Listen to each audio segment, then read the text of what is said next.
Panalo ang Timberwolves versus Lakers sa Game 4. Leading scorer si Anthony Edwards, mayroong 44 minutes na paglaro at nakasungkit siya ng 43 points.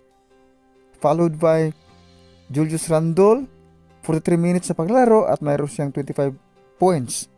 McDaniels, 16 points at Reid, 12 points.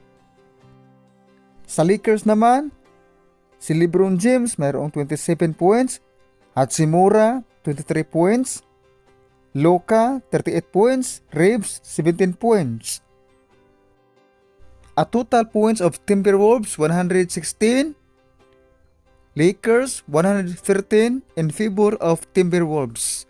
Panalo sa Game 4 ang Timberwolves. Sa talong ito, ating inasahan na mayroon namang bounce back ang Lakers sa kanilang home court at ating inaabangan kung ano ang changes sa kanilang depensa at kahit sa opensa.